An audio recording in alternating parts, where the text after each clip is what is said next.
Hello दोस्तों, आज हम लोग देखने वाले हैं भारत की अवस्थिति एवं विस्तार से संबंधित टॉपिक के बारे में। आज इसका लेक्चर नंबर 3 होगा और 1 और 2 पहले ही कंप्लीट करा दिया गया है। अगर आप उसे नहीं देखे हैं तो पहले उसे देख लें और उसके बाद लेक्चर नंबर 3 देखें।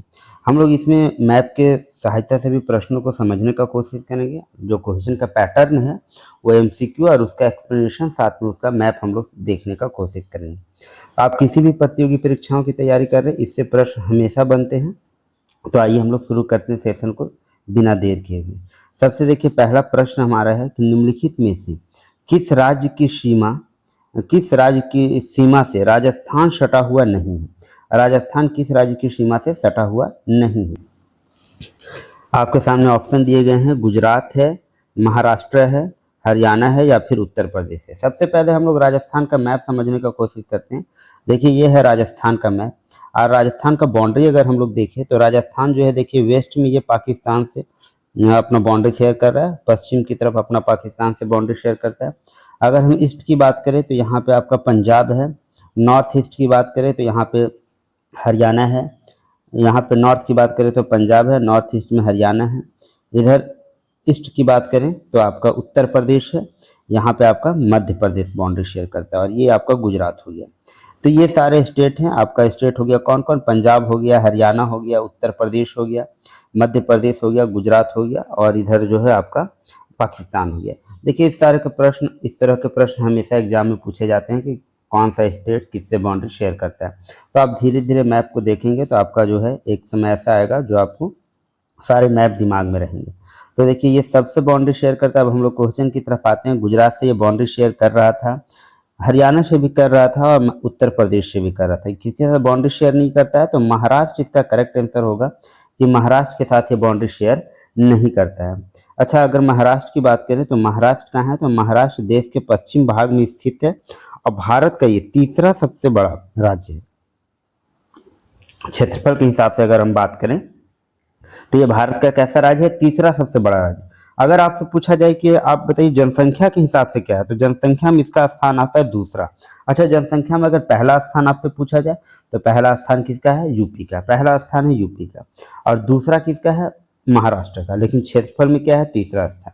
अगर हम लोग महाराष्ट्र का बाउंड्री का बात करें तो ये पश्चिम में देखिए अरब सागर से मिला हुआ है, उत्तर पश्चिम में इसका गुजरात है और उत्तर में आपका मध्य प्रदेश है, ठीक है। और दक्षिण में आपका कर्नाटक और पूर्व की बात करें तो छत्तीसगढ़ और तेलंगाना से ये घिरा हुआ है आपका महाराष्ट्र राज्य। अगर इसका क्षेत्रफल पूछा जाए तो 3,07,713 वर्ग किलोमीटर इसका क्षेत्रफल है।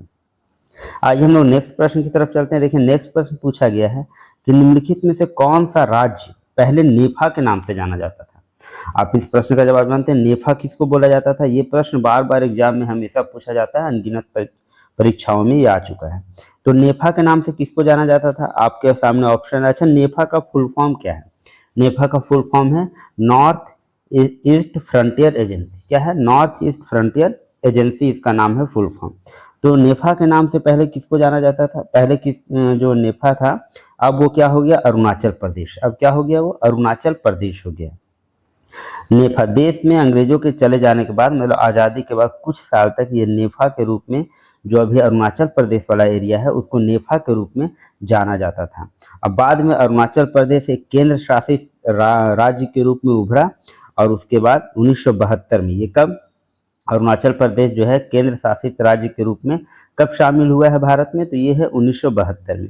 उससे पहले उसको नेफा के नाम से जाना जाता था। आइए हम लोग देखते हैं नेफा को।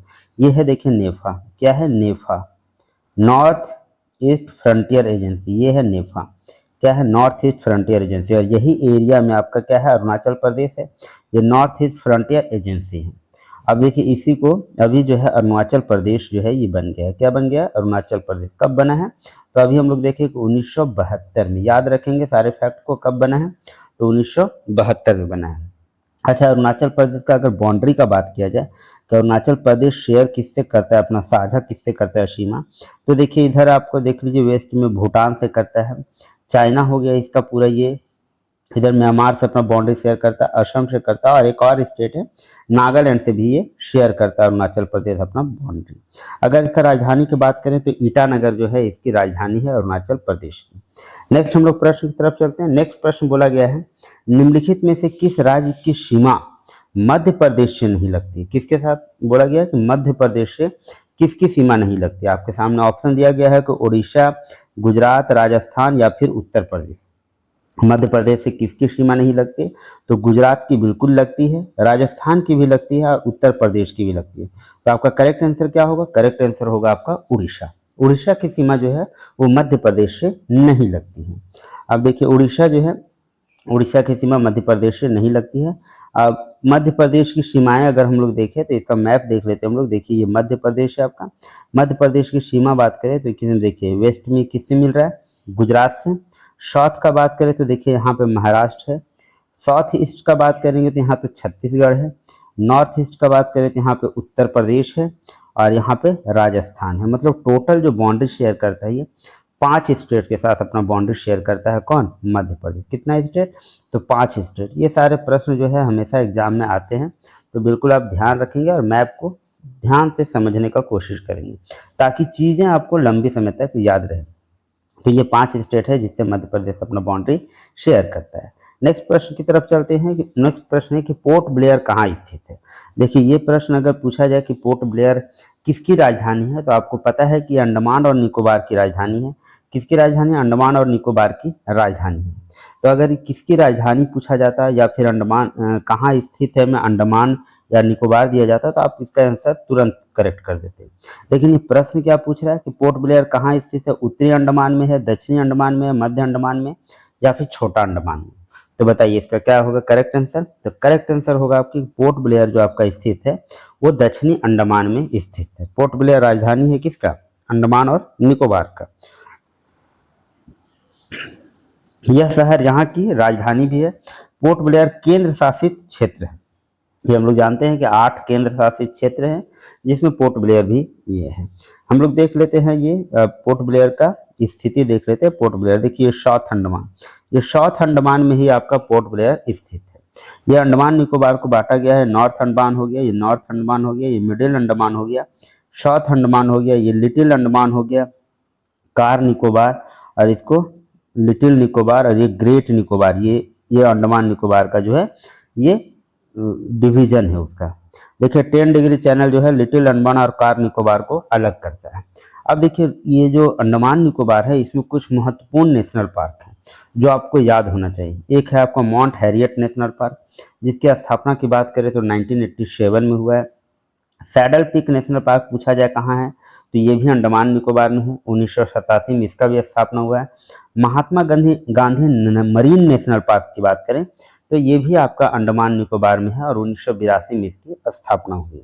कैंपबेल बे नेशनल पार्क जो है ये भी अंडमान निकोबार 1992 में। और फिर गालाथिया बे नेशनल पार्क ये भी आपका अंडमान निकोबार में। मिडिल बटन, नॉर्थ बटन और साउथ बटन ये सारे जो हैं मिडिल बटन, नॉर्थ बटन और साउथ बटन नेशनल पार्क ये तीनों नेशनल पार्क अंडमान निकोबार में है और सारे का जो है 1987 में ही इसका एस्टेब्लिशमेंट हुआ है। रानी झांसी मरीन नेशनल पार्क जो है ये भी आपका अंडमान निकोबार में है। 1996 में इसका स्थापना हुआ। अच्छा ये साउथ बटन नेशनल पार्क का संबंधित एक प्रश्न हमेशा पूछा जाता है। Smallest national park in of India पूछा जाएगा, सबसे छोटा नेशनल पार्क तो ये साउथ बटन नेशनल पार्क ही है जो अंडमान निकोबार में स्थित है। नेक्स्ट प्रश्न की तरफ हम लोग चलते हैं। तो नेक्स्ट प्रश्न है भारत की सबसे बड़ी सुरंग है ये भारत की जवाहर सुरंग, जिसका नाम क्या है? जवाहर सुरंग नाम है। बोला जा रहा है ये किस राज्य में स्थित है? ये पूछा जा रहा है किस राज्य में स्थित है। आपके सामने ऑप्शन दिए गए हैं कि हिमाचल प्रदेश, राजस्थान, पश्चिम बंगाल या फिर जम्मू और कश्मीर। तो इसका करेक्ट आंसर क्या होगा? करेक्ट आंसर जी हाँ इसका करेक्ट आंसर है कि ये जम्मू और कश्मीर में स्थित है आपका जवाहर सुरंग। ये भी पूछा जाता है कि किस दर्रे में स्थित है तो आपका आंसर होगा बनिहाल दर्रा। क्या आंसर होगा? बनिहाल दर्रा में ये स्थित है। बनिहाल दर्रा में ये स्थित है आपका जवाहर सुरंग। अगर इसकी लंबाई की बात किया जाए तो लंबाई कितना है? 3.75 किलोमीटर ये लंबा है। ये जो सुरंग है वो 3.75 किलोमीटर लंबा है। देखिए जवाहर सुरंग भारत के जम्मू कश्मीर राज्य के कौन सा जिला भी याद रखिएगा तो रामबन जिले में है और बनिहाल दर्रे में स्थित है। बिल्कुल ये प्रश्न बार बार बनते हैं एग्जाम में, तो आप बिल्कुल ध्यान से देखेंगे। बनिहाल दर्रे में स्थित है। जम्मू और श्रीनगर शहरों के बीच की दूरी जो है ये 300 किलोमीटर है। ये जोड़ता किसको है? अगर पूछा जाए कि जवाहर सुरंग किसको जोड़ता है, तो जम्मू को कश्मीर से जोड़ने का काम करता है। क्या करता है? जम्मू को कश्मीर से ये जोड़ता है। 3.7 किलोमीटर इसका लंबाई है। रामबन जिले में ये स्थित है। रामबन से 18 किलोमीटर आगे ये सुरंग आपका स्थित है। ये देखिए जवाहर सुरंग है। देखिए जवाहर सुरंग ये पूरा देख रहे हैं, पहाड़ है और इसके अंदर से ये रास्ता गया हुआ है। ये जवाहर सुरंग लंबाई की बात करें तो कितना है? 3.75 किलोमीटर ये लंबा सुरंग है। 3.75 किलोमीटर लंबा सुरंग है। पूरा ऊपर पहाड़ी एरिया है और जम्मू को कश्मीर से जोड़ता है। जम्मू को किससे जोड़ता है? तो जम्मू को ये कश्मीर से जोड़ता है। नेक्स्ट प्रश्न की तरफ चलते हैं। देखिए नेक्स्ट प्रश्न पूछा गया है कि ओडिशा में एपीजे अब्दुल कलाम के नाम से किस द्वीप का नाम रखा गया? कौन सा द्वीप का नाम चेंज किया गया और चेंज करके क्या रखा गया? तो एपीजे अब्दुल कलाम द्वीप रखा गया। आपके सामने ऑप्शन है अंडमान दीव, लक्षद्वीप या फिर व्हीलर द्वीप। देखिए पूछा उड़ीसा तो आपको पता है लक्षद्वीप तो एक केंद्र शासित क्षेत्र ही है जो अरब सागर में है। अंडमान निकोबार के बारे में हम लोग जान रहे हैं कि वो बे ऑफ बंगाल में भी है और केंद्र शासित क्षेत्र है। दीव के बारे में जान रहे हैं कि गुजरात से सटा हुआ एक द्वीप है। तो आपका करेक्ट आंसर तो ये है कि व्हीलर द्वीप ही होगा कि व्हीलर द्वीप कहाँ पे स्थित है? उड़ीसा में। और इसका नाम चेंज कर दिया गया, एपीजे अब्दुल कलाम द्वीप रखा गया। अच्छा इससे ये प्रश्न पूछा जाता है इसका नाम कब चेंज किया गया? तो इसका नाम चेंज किया गया है कब?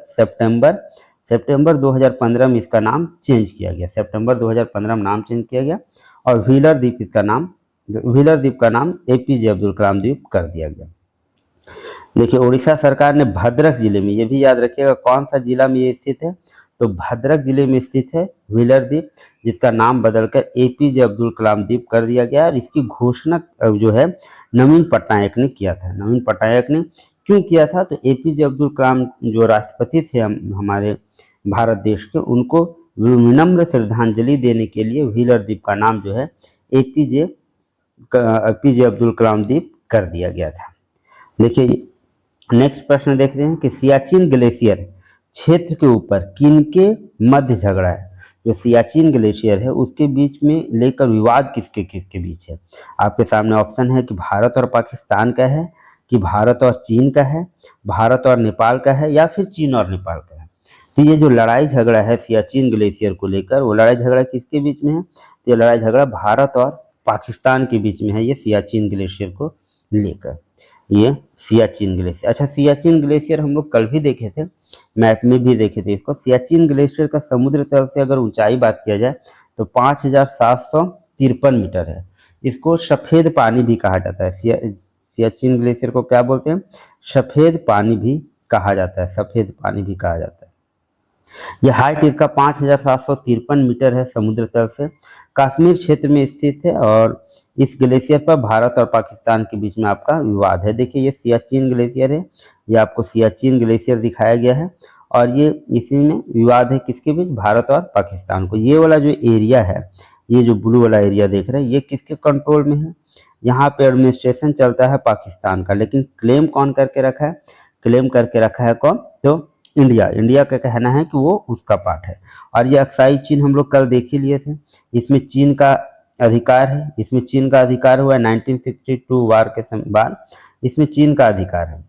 उसी का एडमिनिस्ट्रेशन भी चलता है, एडमिनिस्ट्रेशन भी उसी का है, लेकिन इस पर जो अधिकार है इंडिया क्लेम करता है कि ये इंडिया का पार्ट है। तो ये सारा विवादित क्षेत्र है। अक्साई चीन हो गया या बलिस्तान गिलगिट जिसको बोलते हैं, या फिर सियाचिन ग्लेशियर, ये सब में विवादित क्षेत्र है। नेक्स्ट हम लोग प्रश्न देखते हैं कि भारत में निम्नलिखित राज्यों में से उन्हें पहचानिए जहां से कर्क रेखा गुजरती है और उन्हें पूरब से पश्चिम के क्रम में लगाने भी बोल रहा है। देखिए ये इस तरह के भी प्रश्न बहुत इंपॉर्टेंट हैं कि पूरब से पश्चिम का क्रम और पश्चिम से पूरब का क्रम जो है ये पूछा जाता है कर्क रेखा से संबंधित। बार बार ये प्रश्न बनते हैं। तो देखिए इसमें पहले ही तो ये पहचानना है कि कौन कौन सा स्टेट है जिससे आपका कर्क रेखा गुजरता है। अच्छा कर्क रेखा गुजरात से गुजरता है क्या? बिल्कुल गुजरता है। बंगाल से गुजरता है क्या? बिल्कुल गुजरता है। अच्छा उत्तर प्रदेश से गुजरता है क्या? तो कर्क रेखा उत्तर प्रदेश से आपका नहीं गुजरता है। झारखंड से बिल्कुल गुजरता है। मध्य प्रदेश से भी गुजरता है। बिहार से गुजरता है क्या? बिल्कुल नहीं गुजरता है। और छत्तीसगढ़ से भी कर्क रेखा गुजरता है। तो सबसे पहले हम लोग देख लिए कि गुजरता किससे किससे है, तो आपका गुजरात से, पश्चिम बंगाल से, झारखंड से, मध्य प्रदेश से और छत्तीसगढ़ से। अब इसमें जिसमें भी ऑप्शन 3 और 6 हैं वो तो ऑप्शन होगा ही नहीं, 3 और 6 वाले तो ये दोनों हो ही नहीं सकते।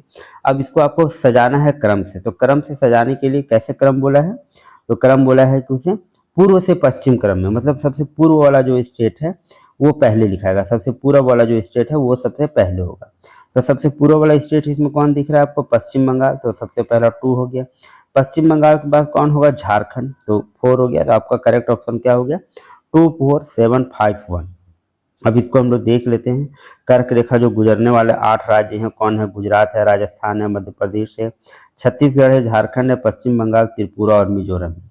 इसको मैप में अगर हम लोग देखें कर्क रेखा को, तो देखिए ध्यान से देखिए कर्क रेखा को, अगर पश्चिम से पूरब पूछा जाता तो सबसे पहले गुजरात हो जाता, गुजरात के बाद कौन हो जाता, गुजरात के बाद राजस्थान हो जाता है, राजस्थान के बाद कौन हो जाता है, राजस्थान के बाद मध्य प्रदेश, मध्य प्रदेश के बाद छत्तीसगढ़, छत्तीसगढ़ के बाद झारखंड, झारखंड के बाद वेस्ट बंगाल, वेस्ट बंगाल के बाद त्रिपुरा, उसके बाद हो जाता है मिजोरम, ऐसे होता है।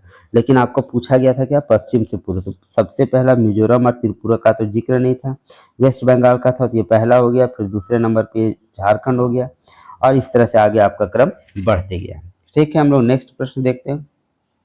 नेक्स्ट प्रश्न है कि पटकाई की पहाड़ियां भारत को अलग करती है। अच्छा, ये पटकाई की पहाड़ियां कहाँ पे है, पटकाई की पहाड़ियां कहाँ पर है, भारत को किससे अलग करती है, ये चीन से है, ऑप्शन है चीन, दूसरा है म्यांमार, तीसरा है पाकिस्तान और चौथा है बांग्लादेश। तो इसका करेक्ट आंसर क्या होगा, करेक्ट आंसर होगा म्यांमार। पटकाई की पहाड़ियां जो है वो भारत को म्यांमार से अलग करती है, किससे अलग करती है, म्यांमार से अलग करती है। पटकाई भारत के पूर्वोत्तर में बर्मा के साथ लगी हुई अंतर्राष्ट्रीय सीमावर्ती क्षेत्र पर स्थित पहाड़ी श्रृंखलाओं का नाम है पटकाई पहाड़ियां या पटकाई बूम बोलते हैं उसको। इसके पहाड़ों की ऊंचाई जो है हिमालय की तुलना में काफी कम है। आइए हम लोग मैप में देखते हैं, ये पटकाई बूम देखिए, पटकाई पहाड़ी आपको दिखाया गया, पटकाई रे ये ऐसे गया, देखिए ये जो है बाउंड्री शेयर कर रहा है किसके साथ, तो म्यांमार के साथ। किसके साथ शेयर कर रहा है, म्यांमार के साथ। ये आपका पटकाई पहाड़ियां दिखाया गया है।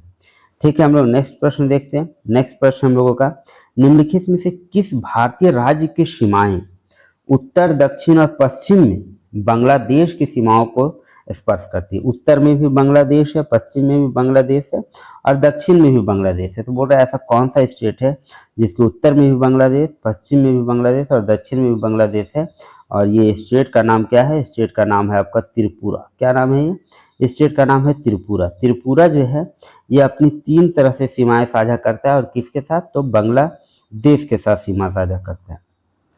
देखिए पश्चिम त्रिपुरा बांग्लादेश के, हम लोग इसका पहले मैप देख लेते हैं। देखिए मैप है ये, आइए आप मैप में आपका त्रिपुरा दिख रहा होगा, ये त्रिपुरा, इसके उत्तर में भी बांग्लादेश, वेस्ट में भी बांग्लादेश और साउथ में भी बांग्लादेश है। ये त्रिपुरा जो है ये बाउंड्री शेयर करता है आपका 3 तरफ से बांग्लादेश के साथ। देखिए उत्तर पूर्व में और दक्षिण में ये बांग्लादेश के साथ घिरी हुई है। यह स्थान कई प्रमुख राजाओं के हाथों से गुजरा है। किसके बारे में बात करें, त्रिपुरा के बारे में। और वीर विक्रम जो हैं, वीर विक्रम किशोर माणिक्य जो थे यहाँ के अंतिम राजा थे, और इनके मृत्यु के पश्चात उनकी पत्नी महारानी कंचनपुरा देवी के इस जगह का कार्यभार पूरी तरह से संभाला था। तो यहाँ के अंतिम राजा के बारे में आपको पूछा जाए तो कौन थे, वीर विक्रम किशोर माणिक्य। कहाँ के राजा थे, त्रिपुरा के अंतिम राजा थे। उनका जब देहांत हो गया तो उनकी महारानी थी जिनका नाम था कंचनपुरा देवी, उसने कार्यभार संभाला था। यहाँ की कुछ प्रमुख नदियों की बात करें तो गोमती और होवाड़ जो है यहाँ की प्रमुख नदियां हैं। और क्षेत्रफल की बात करें तो 2997 वर्ग किलोमीटर इसका क्षेत्रफल है। ये जनसंख्या 2001 का है, तो ये बहुत इंपॉर्टेंट हम लोगों के लिए नहीं। तो ये हम लोग त्रिपुरा का देख लिए। त्रिपुरा जो है 3 तरफ से बांग्लादेश से घिरा हुआ है। अच्छा, त्रिपुरा जो है और कौन कौन सा स्टेट से अपना बाउंड्री शेयर करता है, तो एक हो गया आपका मिजोरम, एक कौन हो गया, मिजोरम हो गया, एक मिजोरम हो गया और दूसरा हो गया असम। असम और मिजोरम के साथ जो है त्रिपुरा अपना बाउंड्री शेयर करता है। अच्छा ठीक, अब एक चीज़ और पूछा जाए कि अगर बांग्लादेश के बारे में पूछा जाए आपसे, बांग्लादेश से कौन कौन सा राज्य जो है अपना बाउंड्री बनाते हैं, तो देखिए यहाँ वेस्ट बंगाल बना रहा है। वेस्ट बंगाल के बाद देखिए यहाँ असम का ये पार्ट टच करता है। यहाँ भी असम का पार्ट टच करता है, तो वेस्ट बंगाल हो गया, असम हो गया। ये फिर मेघालय बाउंड्री शेयर करता है, एक त्रिपुरा हो गया, एक मिजोरम हो गया। तो ये टोटल जो है 1 2 3 4 5 स्टेट जो हैं ये बांग्लादेश के साथ बाउंड्री शेयर करते हैं। अच्छा, कितना बाउंड्री शेयर करते हैं? 4096 किलोमीटर। ये हम लोग कल के क्लास में देखे थे। जो सबसे लॉन्गेस्ट अंतरराष्ट्रीय बाउंड्री बोला जाए तो बांग्लादेश के साथ शेयर करते हैं। नेक्स्ट हम लोग प्रश्न देखते हैं। नेक्स्ट प्रश्न हम लोगों का, एक मिनट, नेक्स्ट प्रश्न हम लोगों का आगे बढ़ते हैं। बोल रहा है कि राज्य समूह जिनसे मणिपुर की सीमाएं लगी हुई है। नेक्स्ट प्रश्न क्या है? वो राज्य समूह आपको सेलेक्ट करना है जिससे मणिपुर की सीमाएं लगी हुई है। अच्छा, मणिपुर की सीमा किसके साथ लगी हुई है? अभी हम लोग मैप जो देख रहे थे, मैप देखते हैं एक बार। मणिपुर आपका ये है मणिपुर का सीमा बांग्लादेश से टच करता है क्या? नहीं, बिल्कुल नहीं करता। मणिपुर का सीमा किससे? म्यांमार से टच कर रहा है। किससे टच कर रहा है? म्यांमार से टच कर रहा है।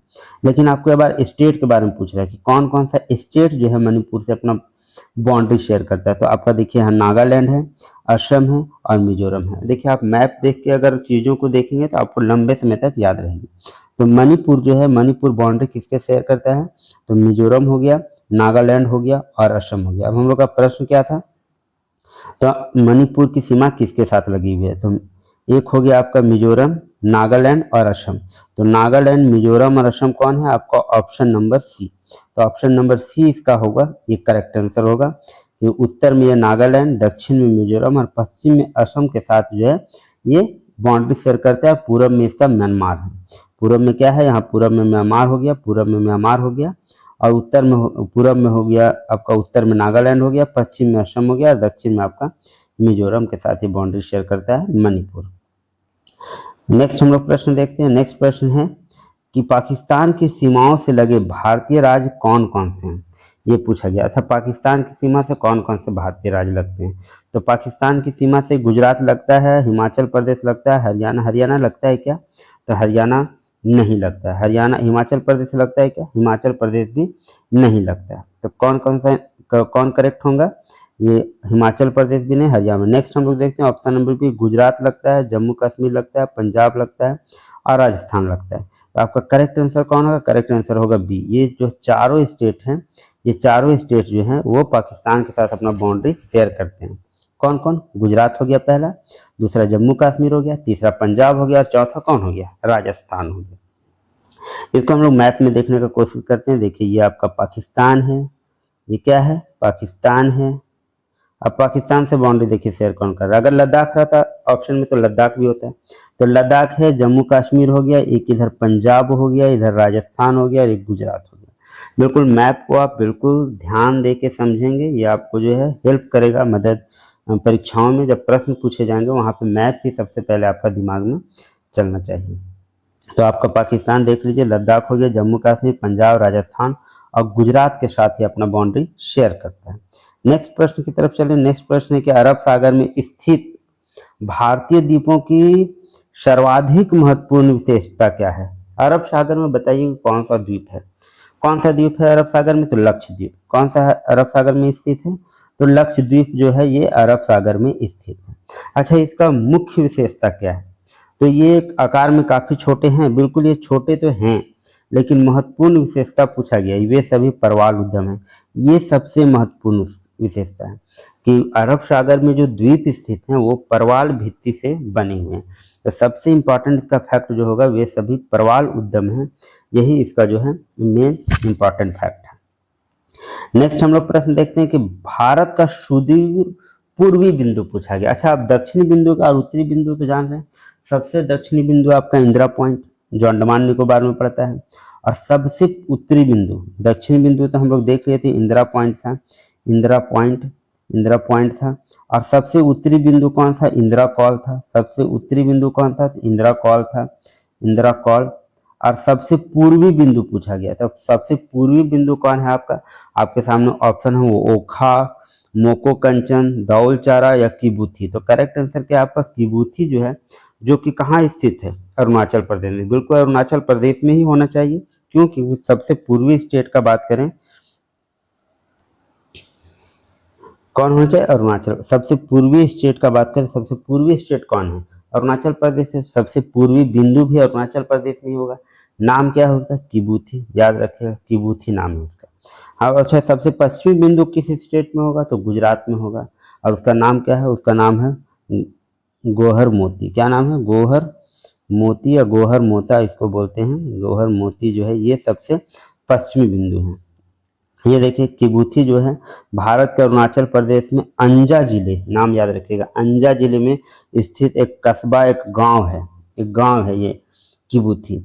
यह भारत का पूर्वतम अस्थायी रूप से आबाद स्थान माना जाता है जहाँ पे लोग रहते हैं, और उस त्रिबुंदु के समीप है जहाँ पे भारत, तिब्बत मतलब चीन और म्यांमार की सीमाएं मिलती है, वहाँ पर ये स्थित है। हम लोग देखे थे त्रिसंधि के बारे में, भारत, चीन और म्यांमार की सीमा यहाँ पे मिलती है। ये किबूथी किस जिले में? अंजा जिले में, याद रखें। लोहित नदी जो कि ब्रह्मपुत्र नदी का एक मुख्य उपनदी भी है, इसके पास से तिब्बत से भारत में प्रवेश करती है ये लोहित नदी, ये किबूथी के जगह से। देखिए मैप, देखिए मैप में आपको दिख रहा है ईस्टर्न किबूथी, ये अरुणाचल प्रदेश में है। और देखिए वेस्टर्न में आपको दिखेगा गुहार मोती। क्या नाम है? गुहार मोती जो है ये सबसे पूर्वी हो गया, ये सबसे पूर्वी हो गया, और ये क्या हो गया? सबसे पश्चिमी, सबसे पूर्वी, और ये सबसे पश्चिमी हो गया। अब यहाँ पे देखिए एक्सट्रीम पॉइंट ऑफ इंडिया, सबसे उत्तर का बात किया जाए तो सबसे उत्तर में आपका इंदिरा कॉल है, इंदिरा कॉल है सबसे उत्तर में। अच्छा, सबसे उत्तर आप अगर देखिए तो सबसे उत्तर का पॉइंट यहाँ पे होना चाहिए, लेकिन यहाँ पे इसलिए नहीं है क्योंकि ये वाला जो एरिया है उसमें, ये वाला जो एरिया है, ये एरिया में कौन अपना कब्जा दिखाता है? पाकिस्तान। कौन दिखाता है? पाकिस्तान। तो इसका सबसे जो उत्तरी बिंदु है, सबसे उत्तरी बिंदु ये है उत्तरी बिंदु, और इसका नाम क्या है? तो इसका इंदिरा कॉल नाम है। क्या है? इंदिरा कॉल। और सबसे दक्षिणी बिंदु का बात करें तो यहाँ पे अगर मुख्य भूमि का बात करें तो मुख्य भूमि में सबसे दक्षिणी बिंदु जो है वो, ये मुख्य भूमि में कौन? कन्याकुमारी हो गया। और सबसे दक्षिणी बिंदु अगर हम लोग बात करें जो पूरे इंडिया का है, जो अंडमान निकोबार में है, उसको हम लोग बोलते हैं इंदिरा पॉइंट, जो कि ग्रेट निकोबार आइलैंड में स्थित है। किसमें स्थित है? ग्रेट निकोबार आइलैंड में स्थित है। नेक्स्ट प्रश्न की तरफ हम लोग चलते हैं। नेक्स्ट प्रश्न हम लोग पूछा गया है, दिसंबर 2018 में हैवलॉक द्वीप का नया नाम क्या किया गया? अच्छा बताइए, सबसे पहले हैवलॉक द्वीप है कहाँ पे? ये हैवलॉक द्वीप है कहाँ पे? तो हैवलॉक द्वीप आपका कहाँ है? अंडमान और निकोबार। कहाँ पे? अंडमान और निकोबार में ये हैवलॉक द्वीप है। ठीक है, इसका नाम चेंज कर दिया गया, और नाम चेंज करके क्या नाम रखा गया? इसका नाम चेंज करके रखा गया स्वराज द्वीप। क्या नाम रखा गया? स्वराज द्वीप इसका नाम रखा गया है। नेक्स्ट प्रश्न हम लोग चलते हैं। देखिए स्वराज द्वीप दिसंबर 2018 में नरेंद्र मोदी जी ने अंडमान और निकोबार के 3 द्वीपों के नाम बदल दिए। अब 3 द्वीपों के जो नाम बदले वो कौन कौन? तो रॉस द्वीप का नाम हो गया नेताजी सुभाष चंद्र बोस। कौन सा द्वीप? रॉस द्वीप का नाम बदला, नेताजी सुभाष चंद्र बोस हुआ। नील द्वीप का नाम बदले और उसका नाम रखे क्या? शहीद द्वीप। नील द्वीप जो है अंडमान निकोबार में, उसका नाम रखा गया शहीद द्वीप, और हैवलॉक द्वीप का नाम बदल कर रख दिया गया क्या? स्वराज द्वीप नाम कर रख दिया गया। लेकिन नेक्स्ट प्रश्न हम लोग देखते हैं, कौन सा राज्य उत्तर पूर्वी राज्य की 7 बहनों 7 सिस्टर का भाग नहीं है? 7 सिस्टर का भाग कौन कौन नहीं है ये पूछ, कौन सा राज्य नहीं है? अच्छा, मेघालय है क्या? बिल्कुल है। अरुणाचल प्रदेश भी है। पश्चिम बंगाल है क्या? बिल्कुल नहीं। त्रिपुरा भी है। 7 सिस्टर में पश्चिम बंगाल जो है वो नहीं आता। 7 सिस्टर में पश्चिम बंगाल नहीं आता है। पूर्वोत्तर भारत मतलब वो पूर्वी क्षेत्रों की तरफ जो भारत है उसके बारे में बोला जाता है। और 7 बहनों में कौन कौन से राज्य शामिल है सो देखिए। एक हो गया असम, दूसरा हो गया अरुणाचल प्रदेश, तीसरा हो गया मेघालय, चौथा आपका हो गया मणिपुर, 5वां हो गया मिजोरम, छठा त्रिपुरा, और 7वां आपका नागालैंड। मतलब टोटल 7 स्टेट हैं। इसी को 7 सिस्टर कहा जाता है। पश्चिम बंगाल राज्य जो है वो 7 बहनों में शामिल नहीं है। पश्चिम बंगाल राज्य 7 बहनों में शामिल नहीं है। देखिए ये मैप है आपका, ये 7 सिस्टर है। देखिए आपका एक हो गया यहाँ पे क्या, ये हो गया मेघालय, ये हो गया असम, ये हो गया आपका अरुणाचल प्रदेश 3 हो गया, एक नागालैंड 4 हो गया, मणिपुर 5 हो गया, मिजोरम 6 हो गया, त्रिपुरा हो गया 7। मतलब टोटल 7 स्टेट हैं जिनको 7 सिस्टर के नाम से जानते हैं। नॉर्थ ईस्ट वाले जो भी स्टेट हैं उनको 7 सिस्टर कहते हैं। नेक्स्ट हम लोग प्रश्न देखते हैं कि भारत का सबसे अधिक विस्तृत भू आकृतिक प्रदेश, सबसे ज्यादा फैला हुआ, सबसे ज्यादा विस्तृत भू आकृतिक प्रदेश कौन सा है? प्रश्न ऑप्शन है आपके उत्तरी मैदान है, उत्तरी पर्वत है, तटीय मैदान है या दक्षिण के पठार है। देखिए ये सारे प्रश्न एग्जाम में पूछे भी गए हैं और बहुत बार पूछे गए हैं। ये तो एक सैंपल है लिया गया है कि ये 2008 में पूछा गया, लेकिन ये बहुत सारे प्रतियोगी परीक्षाओं में पूछे गए। तो ये जो सबसे ज्यादा विस्तृत भू आकृतिक प्रदेश है वो आपका कौन है? दक्षिण का पठार। कौन है? दक्षिण का पठार, दक्कन का पठार भी हम लोग इसको बोलते हैं। ये सबसे ज्यादा विस्तृत प्रदेश है। दक्कन का पठार जिसे विशाल प्रायद्वीपीय पठार के नाम से भी जाना जाता है, भारत का विशालतम पठार है। दक्षिण भारत का मुख्य भूभाग इसी पठार पर स्थित है। जितने दक्षिण भारत का मुख्य भूभाग की बात करें इसी पठार पर स्थित है। अच्छा, इस पठार की आकृति, इससे भी संबंधित प्रश्न बनते हैं कि इस पठार की आकृति कैसी है? तो इसकी आकृति कैसी है? त्रिभुजाकार। कैसी आकृति है? त्रिभुजाकार इसकी आकृति है। कैसी आकृति है? त्रिभुजाकार इसकी आकृति है। और इसकी उत्तर की सीमा सतपुड़ा और विंध्याचल पर्वत श्रृंखला द्वारा और पूर्व और पश्चिम की सीमा क्रमशः पूर्वी घाट और पश्चिमी घाट द्वारा ये निर्धारित होती है। ठीक है, उत्तर की सीमा में क्या है? सतपुड़ा और विंध्याचल पर्वत का श्रृंखला है और पूर्व तथा पश्चिम सीमा में क्रमशः पूर्वी घाट और पश्चिमी घाट द्वारा निर्धारित होती है। देखिए ये आपके सामने ये हो गया डेक्कन प्लेटू। देखिए ये येलो वाला दिखाया गया, ये डेक्कन प्लेटू। ये पूरा क्या हो गया आपका? डेक्कन प्लेटू। दक्षिण का पठार इसको बोले, प्रायद्वीपीय पठार बोले, ये डेक्कन प्लेटू हो गया। देखिए उत्तर में आपको सतपुड़ा और विंध्याचल रेंज आपको दिखाई देंगे और ये ईस्ट में आपका हो गया ईस्टर्न घाट और वेस्ट में हो गया वेस्टर्न घाट। इससे पूरा ये घिरा हुआ है। अच्छा, इससे संबंधित एक प्रश्न और पूछा जाता है एग्जाम में, और वो प्रश्न पूछा जाता है कि जो दक्कन का पठार है वो कितने राज्यों में फैला हुआ है? ये भी प्रश्न बनते हैं। दक्कन का पठार कितने राज्यों में फैला हुआ है? तो कितने राज्यों में फैला हुआ है तो देख लीजिए। आपका महाराष्ट्र हो गया, छत्तीसगढ़ हो गया, तेलंगाना हो गया, इधर उड़ीसा का पार्ट हो गया, इधर आंध्र प्रदेश हो गया, गोवा हो गया, कर्नाटका हो गया, तमिलनाडु हो गया। ये सारे प्रदेश में ये फैला हुआ है, तो इसको भी आप ध्यान से देखेंगे। नेक्स्ट हम लोग प्रश्न की तरफ चलते हैं कि भारत के किस प्रदेश की सीमाएं तीन देश, कौन सा ऐसा प्रदेश है जो तीन देशों से उसकी सीमाएं लगती है? किससे किससे? नेपाल से, भूटान से और चीन से। कौन सा ऐसा राज्य है भारत का जिसकी सीमा तीन देशों से लगती है? तीन देश में एक हो गया नेपाल, भूटान और चीन। कौन सा करेक्ट आंसर होगा? आपके ऑप्शन है अरुणाचल प्रदेश, मेघालय, सिक्किम, पश्चिम बंगाल और सिक्किम। तो करेक्ट आंसर आपको क्या होगा? सिक्किम। सिक्किम का जो सीमा है वो तीन देशों से लगती है, नेपाल, भूटान और चीन से।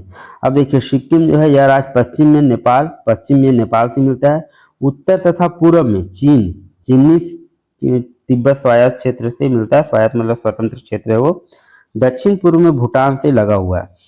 भारत का पश्चिम बंगाल राज्य इसके दक्षिण में है। अंग्रेजी, नेपाली, लेपचा, भूटिया, लिंबू और हिंदी यहाँ की आधिकारिक भाषाएं हैं, परंतु लिखित व्यवहार में उपयोग अगर बोला जाए तो अंग्रेजी का ही होता है। हिंदू तथा वज्रयान बौद्ध धर्म सिक्किम के प्रमुख धर्म हैं और गैंगटॉक इसकी राजधानी भी है और सबसे बड़ा शहर भी है सिक्किम का। अब देखिए सिक्किम को मैप में देख लीजिए। सिक्किम को मैप में देखिए, इधर नेपाल से मिल रहा है, यहाँ चाइना से मिल रहा है और ये इधर भूटान से मिल रहा है। और दक्षिण में आप देखेंगे तो ये वेस्ट बंगाल, ये इसका जो है बाउंड्रीज है किसका? सिक्किम का। और ये गैंगटॉक जो है इसका राजधानी शहर है। नेक्स्ट हम लोग प्रश्न देखते हैं। नेक्स्ट प्रश्न बोल रहा है अरावली एवं विंध्य श्रृंखलाओं के मध्य कौन सा पहाड़ स्थित है? अरावली और विंध्य के मध्य कौन सा पठार स्थित है, ये पूछा गया है। तो कौन सा पठार स्थित है? छोटा नागपुर मालवा का पठार है, छोटा नागपुर का है, दक्कन का पठार है या प्रायद्वीपीय पठार है? तो अरावली और विंध्य श्रृंखलाओं के मध्य जो पठार स्थित है उसका नाम क्या है? मालवा का पठार। क्या नाम है उसका? मालवा का पठार। मालवा का पठार विंध्य पहाड़ियों के आधार पर त्रिभुजाकार पठार है। यह एक लावा पठार है। किससे बना है? लावा से बना हुआ है। और इसके पूर्व में बात करें तो बुंदेलखंड और उत्तर पश्चिम में अरावली पहाड़ियां स्थित है। हम लोग देखते हैं मैप में देखिए आपको यहाँ अरावली रेंज दिख रहा है और यहाँ पे विंध्य रेंज दिख रहा है। पूछा गया था कि अरावली और विंध्य के बीच, क्या पूछा गया था? अरावली और विंध्य के बीच जो है कौन सा पहाड़ स्थित है? ये विंध्य रेंज आपको दिख रहा है। अरावली और विंध्य के बीच में देखिए ये जो है मालवा प्लेटू। कौन स्थित है, मालवा प्लेट्यू स्थित है। यहाँ पे आपका ये छोटा नागपुर प्लेट्यू हो गया, ये आपका बुंदेलखंड प्लेट्यू हो गया, ये प्लेट्यू के नाम दिए गए। ये आपका देखिए कर्नाटका प्लेट्यू हो गया, ये महाराष्ट्र प्लेट्यू हो गया, ये आपका डोंडक करन्य प्लेट्यू हो गया, ये तेलंगाना प्लेट्यू हो गया। ये प्लेट्यू के सारे नाम दिए गए हैं। इधर बुंदेलखंड अपलैंड है, यहाँ पे मध्य भारत पठार है। ये सारे जो हैं ये दिए गए हैं मैप में। तो आपसे पूछा गया है कि अरावली और विंध्य के बीच, क्या पूछा गया है, अरावली और विंध्य के बीच, अरावली और विंध्य के बीच पूछा जाए तो कौन सा है, तो अरावली और विंध्य के बीच। ये आपका अरावली हो गया, ये आपका विंध्य हो गया, ये हो गया आपका मालवा प्लेट्यू। करेक्ट आंसर क्या होगा, मालवा प्लेट्यू। नेक्स्ट प्रश्न देखते हैं कि भारत के पश्चिमी बिंदु का नाम आपसे पूछा गया। तो अभी हम लोगों ने देखा भारत के पश्चिमी बिंदु का नाम क्या है, गुहार मोती। क्या नाम देखे थे, गुहार मोती जो था ये भारत का पश्चिमी बिंदु का नाम था। उत्तरी हम लोग देख लिए, दक्षिणी भी देख लिए, पूर्वी भी देख लिया। और ये मैप जिसमें हम लोग देखे थे गुहार मोती को, पश्चिमी बिंदु, ये सबसे पूर्वी बिंदु, ये सबसे उत्तरी और ये सबसे दक्षिणी बिंदु, ये हम लोग देख चुके हैं। नेक्स्ट हम लोग देखते हैं भारत के उत्तर भारत में उप हिमालय क्षेत्र के सहारे फैले समतल मैदान, उप हिमालय क्षेत्र के सहारे जो नीचे समतल मैदान फैला हुआ है इसका नाम क्या है, ये पूछा जा रहा है। ऑप्शन है आपके तराई है, दून है, खादर है या फिर भाबर है। तो ये जो एरिया है इसका नाम क्या है, इसका नाम है भाबर। क्या नाम है, इसको भाबर बोलते हैं हम लोग, क्या बोलते हैं, भाबर बोलते हैं। हिमालय के किनारे जो फैला हुआ है।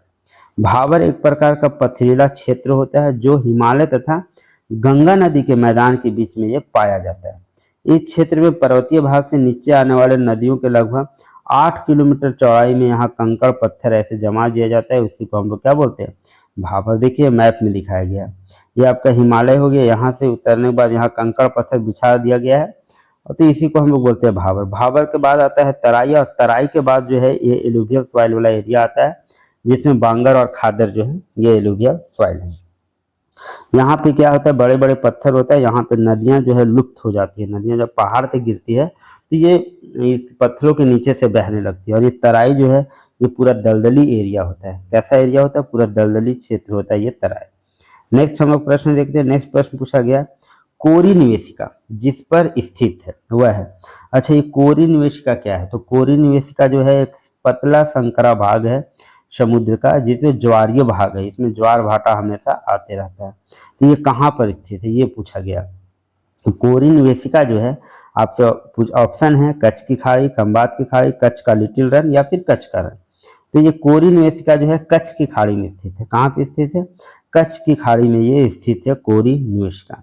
कच्छ का रन तथा महान कच्छ का रन गुजरात प्रांत के कच्छ जिले के उत्तर पूर्व में फैला हुआ है। यह नमकीन दलदल का एक वीरान प्रदेश है। कैसा है, नमकीन दलदली एरिया है ये कच्छ का रन, और वीरान प्रदेश, यहाँ कोई रहता नहीं है। यह लगभग 23,300 वर्ग किलोमीटर क्षेत्र में फैला हुआ है। देखिए इतना एरिया है ये कच्छ का रण का।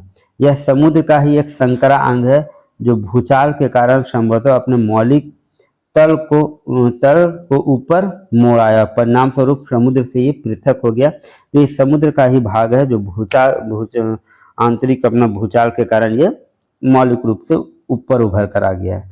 ये देखिए आपका कोरी क्रीक, जो हम लोग कोरी निवेशिका देख रहे थे, ये है कोरी निवेशिका। ये पूरा जो एरिया है दलदली एरिया है।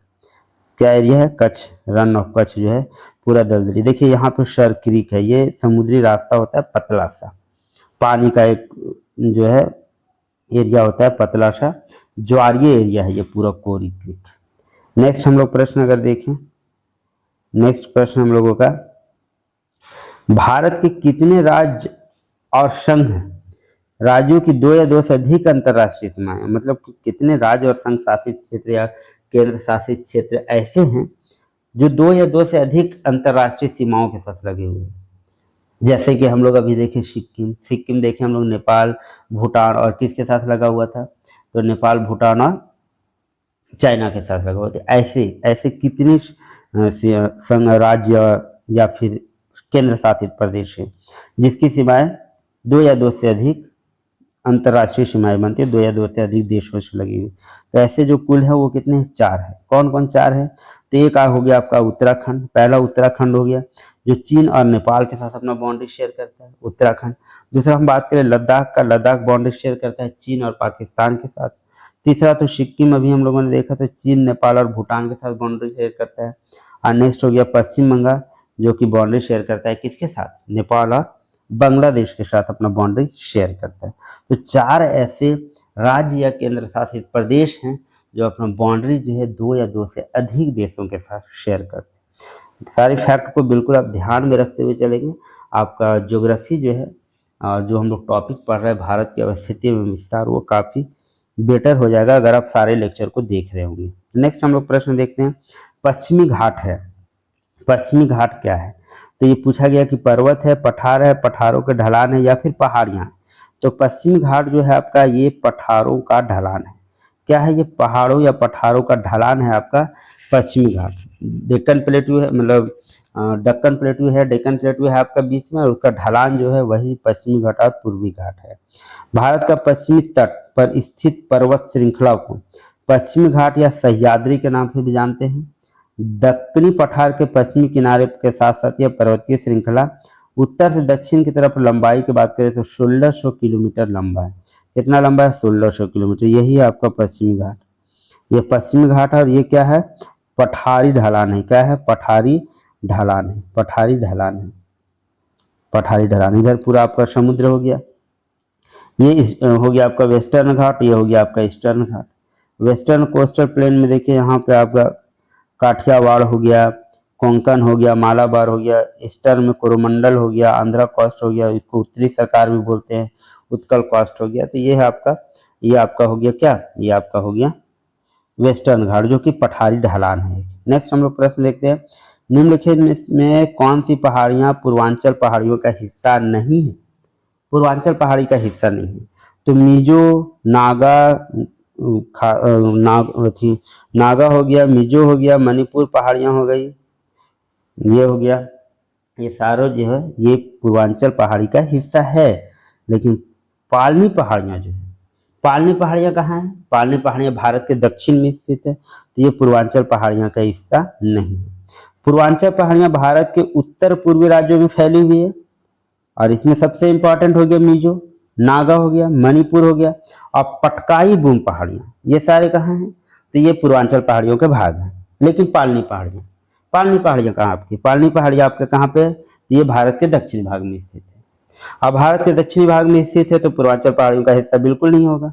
ये तमिलनाडु में स्थित है और पश्चिम घाट का हिस्सा है। पालनी पहाड़ियाँ जो है मैप में अगर हम लोग देखें तो ये क्या है, पश्चिमी भारत के दक्षिणी भाग का हिस्सा है। देखिए पालनी हिल्स, ये पालनी हिल्स दिखाया जा रहा है यहाँ पे, पालनी हिल्स। तो ये जो है पालनी हिल्स जो है ये पूर्वांचल पहाड़ी का हिस्सा नहीं। और भी आप देखें ब्रह्मगिरी हो गया, नीलगिरी हिल्स हो गया, दोदा बेटा हो गया, नाई मुदी हो गया, कार्डमम पहाड़ियाँ, इलायची के पहाड़ियाँ इसको बोलते हैं। ये भी आपका कहाँ है, तमिलनाडु राज्य में। महेंद्रगिरी हो गया, ये सारे जो है पहाड़ी दिए गए हैं। वेलाकोंडा हो गया, ये सारे पहाड़ी जो है ईस्टर्न और वेस्टर्न घाट के पहाड़ियों के नाम दिए गए हैं। दक्षिणी भारत के कुछ पहाड़ियों के नाम दिए गए हैं। तो ये पालनी पहाड़ियाँ पूर्वांचल के हिस्सा नहीं है। नेक्स्ट हम लोग प्रश्न की तरफ चलते हैं, भारतीय मानक समय की गणना किस टावर से करेंगे। अच्छा बताइए, भारतीय मानक समय की गणना अगर हम पूछे कि भारतीय मध्याह्न मानक रेखा जो 82.5 डिग्री पूर्वी से सांसर है वो कहाँ से गुजरती है। अब बोलेंगे कहाँ से गुजरती है, तो मिर्जापुर से गुजरती है, इलाहाबाद के मिर्जापुर से। तो यहाँ पे क्लॉक टावर जो है, किस क्लॉक टावर से भारतीय मानक समय की गणना होगी, तो सिंपल सी बात है, मिर्जापुर टावर क्लॉक से होगी। ये मिर्जापुर टावर क्लॉक से ही होती है। इलाहाबाद के पास छोटे से शहर मिर्जापुर के क्लॉक टावर से 82.5 डिग्री पूर्वी देशांतर के आधार पर उसके नीचे ये क्लॉक टावर बनाया गया है और उसी से भारतीय मानक समय की गणना की जाती है। ये देखिए क्लॉक टावर, इसके जस्ट नीचे से या इसी आधार से 82.5 डिग्री आपका जो पूर्वी देशांतर है वो आपका यहाँ से गुजरता है। 82.5 डिग्री पूर्वी देशांतर यहाँ से गुजरता है और यही आपका जो है भारत का मानक समय निर्धारण करता है। नेक्स्ट प्रश्न देखते हैं कि तमिलनाडु और आंध्र प्रदेश के तट का नाम क्या है। तमिलनाडु और आंध्र प्रदेश के तट का नाम क्या है, आपके ऑप्शन है कोरोमंडल है, मालाबार है, उत्तरी सरकार है या फिर कोंकण तट। अभी हम लोगों ने देखा था ईस्टर्न और वेस्टर्न घाट, तो तमिलनाडु और आंध्र प्रदेश के जो तट का नाम है वो क्या है, कोरोमंडल तट नाम। क्या नाम है, कोरोमंडल तट नाम है। ये हम लोग कल भी देख चुके थे। चोल क्षेत्र या चोल क्षेत्र में इसको चोल मंडलम के भी नाम से जाना जाता था। इसको क्या बोला जाता था? चोल मंडलम के नाम से भी जाना जाता था कोरोमंडल तट को। ये तमिलनाडु से दक्षिण पूर्व आंध्र प्रदेश तट के तक फैला हुआ है। ये आपका देखिए कोरोमंडल कॉस्ट है। ये क्या है? कोरोमंडल कॉस्ट है। तो ये कोरोमंडल कॉस्ट जो है तमिलनाडु और आंध्र प्रदेश भाग में जो है फैला हुआ है। तो आज हम लोग जो है भारत की अवस्थिति में विस्तार से संबंधित लेक्चर नंबर 3 देखें। अगर आप 1 2 नहीं देखें तो पहले उसे देख लें और उसके बाद ये देख लें। आई होप इसमें एक लेक्चर हम लोगों का और चलेगा, उसके बाद हम लोगों का भारत की अवस्थिति में विस्तार से संबंधित जो टॉपिक है वो पूरी तरह से कंप्लीट हो जाए। धन्यवाद। अगर आपको वीडियो अच्छी लग रही है तो चैनल को लाइक, शेयर और सब्सक्राइब करना बिल्कुल ना भूलें। मिलते हैं नेक्स्ट वीडियो में, तब तक के लिए धन्यवाद।